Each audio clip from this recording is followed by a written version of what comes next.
आज की कहानी दो लड़कियों की है जो एक लड़के को उसकी मॉम के सामने बेरहमी से मार देती हैं और उनके दूसरे लड़के को अपनी मॉम को मारने को कहती हैं। अब ये कौन है और ऐसा क्यों कर रही हैं ये जानने के लिए लेट्स एक्सप्लेन। कहानी की शुरुआत में हम दो लड़कियों को देखते हैं जिनका नाम है केटी और नैन्सी, जो एग्रीकल्चर की स्टूडेंट थी और आगे की पढ़ाई करने के लिए न्यूयॉर्क के एक फार्म में जाने वाली थी। इस बात से वो दोनों बहुत ज़्यादा खुश थी। अगली सुबह उन्हें लेने उनके अंकल जैसन आते हैं जो एक एफबीआई एजेंट थे। जब किटी और नैन्सी अंकल जैसन के घर पहुंचते हैं तब वह उनकी गर्लफ्रेंड से मिलती है जो उन्हें देखकर काफी खुश है। अगले दिन जैसन केटी और नैन्सी को बस स्टॉप लेकर जाता है। यहाँ पर जैसन भी केटी और नैन्सी के साथ बस का इंतजार करने लगता है। तब केटी जैसन को कहती कि अब हम यहाँ से चले जाएंगे और आप यहाँ से जा सकते हो और हम फार्म पहुंचकर मैसेज कर देंगे। यहाँ जैसन के अंदर का एजेंट जागता है तब जैसन उन्हें कोड वर्ड इस्तेमाल करने के लिए कहता है ताकि उसे पता चल जाए कि वो सेफ है। केटी कहती है ठीक है मैं एप्पल वर्ड इस्तेमाल करूंगी। इस पे जैसन कहता है कि तुम हर बार अलग वर्ड यूज करना ताकि कोई तुम्हारा कोड वर्ड न समझ सके। तभी एक कार वहां से गुजरती है जिसमें बैठे दो लड़के केटी और नैन्सी को देखते हैं।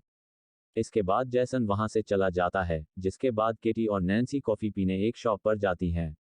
यहाँ पर वो दोनों लड़के भी आ जाते हैं जो कुछ देर पहले उन्हें देख के गए थे। वह अपना नाम जेड और लूकस बताते हैं। वे चारों बातें करने लगते हैं जहां केटी बताती है कि वे न्यूयॉर्क के एग्रीकल्चर फार्म पढ़ाई के लिए जा रही है जिस पर जेड कहता है कि वो भी उधर ही जा रहे हैं, तुम चाहो तो आ सकते हो। मगर केटी उनके साथ जाने से मना कर देती है पर जैसे ही जेड और लूकस वहां से जाने वाले होते हैं तब नैन्सी केटी को उनके साथ जाने के लिए मना लेती हैं और वो दोनों उनके साथ चली जाती है। जेड और लूकस केटी और नैन्सी को फार्म ले जाने के बजाय उन्हें अपने घर पर ले आते हैं जो कि एक सुनसान इलाके में जंगल के पास था। ये देखकर केटी और नैन्सी थोड़ा घबरा जाती है और उन्हें फार्म ले जाने को कहती हैं। इतने में जेड और लूकस की मोम आ जाती है जो उन्हें चाय पीने के लिए अंदर बुलाती है और बताती हैं कि इसके बाद जेड और लूकस तुम्हें फार्म छोड़ देंगे। और जब दोनों चाय के इंतजार में बैठी होती है तभी केटी के पास अंकल जैसन का मैसेज आता है जिस पर वो एप्पल कोडवर्ड के साथ रिप्लाई कर देती है जिससे जेसन को लगता है वो सुरक्षित फार्म पहुंच गई। इसके बाद लूकस की मोम उन्हें चाय के साथ कुछ खाने को देती है जिसे खाकर उन्हें नशा होने लगता है क्योंकि उसमें नींद की दवाई मिलाई होती है। इसके बाद कैटी और नैन्सी समझ जाती है कि कुछ गड़बड़ है और वह वहां से भागने लगती है पर कुछ दूर जाते ही वह बेहोश हो जाती है जिसके बाद जेड और लूकस उन्हें उठा लाते हैं। अगले दिन जब दोनों को होश आता है तब वो खुद को एक कंटेनर में पाती हैं और उनके हाथ बंधे हुए होते हैं। इसके बाद वो दोनों बहुत घबरा जाती हैं और हेल्प के लिए चिल्लाने लगती हैं और तभी वह जेड आ जाता है। वो कहता है जितना चिल्लाना है चिल्ला लो मगर यहाँ तुम्हें बचाने कोई नहीं आने वाला। और फिर वहाँ बोरिस नाम का आदमी आता है जो कैटी को उसका फोन दिखाते हुए पूछता है कि तुम्हारे फोन पर किसी जेसन नाम के आदमी ने मैसेज किया है जिसे तुमने पिछले मैसेज में एप्पल लिख के भेजा था। तब नैन्सी उसे बताती है कि एप्पल एक कोड वर्ड है जिसका मतलब है कि वो ठीक हैं। इसके बाद बोरिस जेसन को रिप्लाई करते हुए लिखता है कि हम ठीक है और मजे कर रहे हैं और साथ में एप्पल भी लिखता है। इसके बाद वो लोग कैटी और नैन्सी को उनके सामने ही नहाने के लिए कहते हैं तब वहाँ एक शेरिफ आ जाता है। तब कैटी और नैन्सी शेरिफ से मदद मांगती है और उसके पीछे खड़ी हो जाती हैं पर हमें पता चलता है कि वो शेरिफ भी उनसे मिला हुआ है। इसके बाद वो शेरिफ वायग्रा की गोली निकालता है और अपने लिए कैटी को चुनता है। इसके बाद हम उस शेरिफ को कैटी के कंटेनर से निकलते हुए देखते हैं जिससे हमें पता चलता है कि उसने कैटी के साथ जबरदस्ती किया है।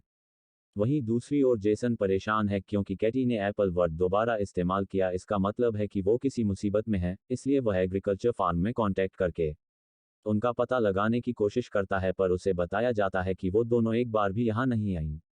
वहाँ नैन्सी के कंटेनर में एक आदमी आता है जो उसके पेट पर जलती हुई सिगरेट रख देता है जिससे नैन्सी जोर जोर से चीखने लगती है और फिर उसके साथ जबरदस्ती करता है। ये सभी कैटी और नैन्सी के साथ बार बार जबरदस्ती करते हैं। वहीं जब जेसन को दोनों लड़कियों का पता नहीं चलता तब वह पुलिस के पास जाने का फैसला करता है और पुलिस स्टेशन के लिए निकल जाता है। इधर जेड और लूकस केटी और नैन्सी के चेहरे ढकते हैं और एक पिग मास्क पहने हुए आदमी आता है। फिर जेड और लूकस उसे कैटी और नैन्सी का चेहरा दिखाते हैं और वो आदमी नैन्सी को चुनता है और उसे कंटेनर में ले जाकर उसके साथ जबरदस्ती करता है। उसके जाने के बाद जब कैटी नैन्सी के पास जाती है तो वो देखती है कि उसकी हालत काफ़ी खराब है और नैन्सी यहाँ रोने लगती है।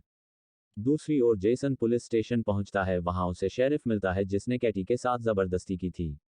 जेसन उसे बताता है कि मेरी दो भतीजी हैं जिनको किडनैप किया गया है। तब शेरिफ उससे पूछता है कि तुम्हें कैसे पता कि उनका किडनैप ही हुआ है। तब जेसन बताता है कि उसने अपनी भतीजी को एक कोडवर्ड एक ही बार इस्तेमाल करने को कहा था लेकिन उसने एक ही कोडवर्ड को दो बार इस्तेमाल किया।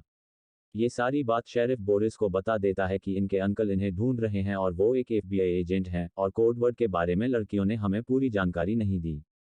तब बोरिस जेड को केटी के कंटेनर से दूर लेकर उसे सारी बात बताता है और कहता है कि हमें इन्हें ठिकाने लगाना होगा, पर केटी ये सारी बात छुपकर सुन रही थी। इसके बाद बोरिस केटी के साथ जबरदस्ती करता है।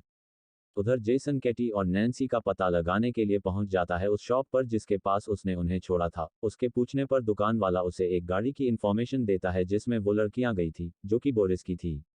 अगले दिन कैटी नैन्सी को बताती है कि वो हमें मारने वाले हैं। तभी वहां जेड और बोरिस उस आदमी को लाते हैं जिसने पहले नैन्सी से जबरदस्ती की थी और वो उसे दोनों पर नजर रखने के लिए कहकर चले जाते हैं। उनके जाने के बाद केटी उसे सिड्यूस करती है और जैसे ही उसके करीब पहुंचती है उसके गले पर इतने जोर से काटती है कि उसके खून निकलने लगता है और वो वहीं मार जाता है।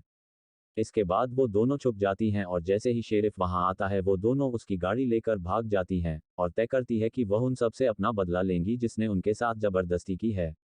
इसके बाद वह दोनों एक दुकान पर जाती है और कुल्हाड़ी, टेनिस बॉल, कीलें और कई चीजें खरीदती हैं और दुकान वाले से बोरिस के घर का पता भी पूछती है और वह उन्हें पता बता भी देता है।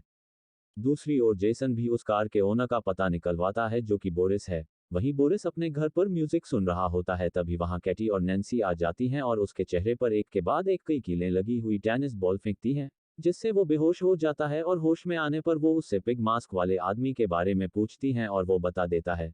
तभी जेसन बोरिस के घर के बाहर पहुंचता है। बोरिस अपनी जान के बदले जो चाहे देने को कहता है पर कैटी और नैन्सी कीलों से भरा एक बेसबॉल बैट उसके पीछे घुसा देती है। उसकी चीख सुनकर जेसन घर में आता है पर तब तक कैटी और नैन्सी निकल चुकी होती है। इसके बाद जेसन पुलिस स्टेशन जाता है जहां वह शेरिफ से लड़कियों के बारे में पूछता है और कैटी को फोन लगाता है जो शेरिफ के पास बजता है। इससे पहले जेसन कुछ करता शेरिफ उस पर गन पॉइंट कर देता है।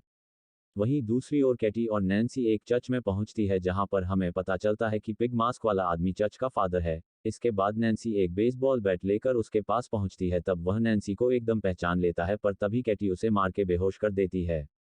वह उसे चर्च से एक दुकान तक गाड़ी के पीछे घसीटते हुए लाती हैं और दुकान से गैसोलीन खरीदकर उसे जिंदा जला देती हैं। वहीं शेरिफ ने जेसन को बांध कर रखा होता है और वहीं वो और दो लड़कियों को लेकर आता है और उन्हें टच करने लगता है। तभी कैटी और नैन्सी पीछे से आती है और उसके मारकर बेहोश कर देती है। होश में आने पर शेरिफ खुद को कुर्सी से बंधा हुआ पाता है।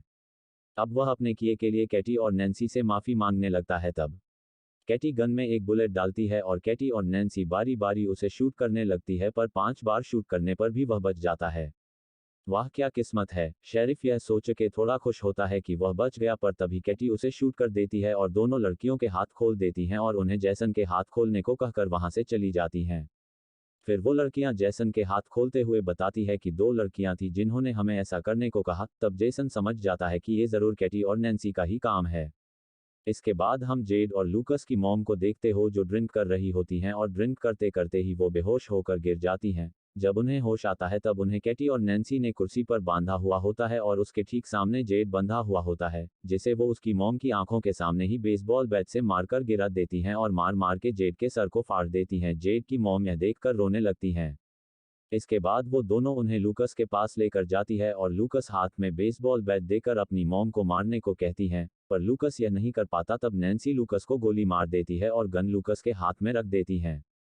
लूकस की मॉम कहती है कि अगर तुम मुझे ना मारो तो मैं तुम्हें बहुत पैसे दे सकती हूँ। इसे दोनों लड़कियां खूब हंसती हैं और एक चैनसॉ मशीन से केटी उसके 2 टुकड़े कर देती हैं। कुछ दिनों बाद जेसन कैटी और नैन्सी के घर जाता है तो वो देखता है कि वो दोनों न्यूयॉर्क एग्रीकल्चर फार्म के लिए निकल रही थी। आपको क्या लगता है, क्या इन लड़कियों ने उन लोगों के साथ सही किया? और अगर आपको वीडियो अच्छी लगी हो तो वीडियो को लाइक करना और अपने दोस्तों के साथ शेयर करना।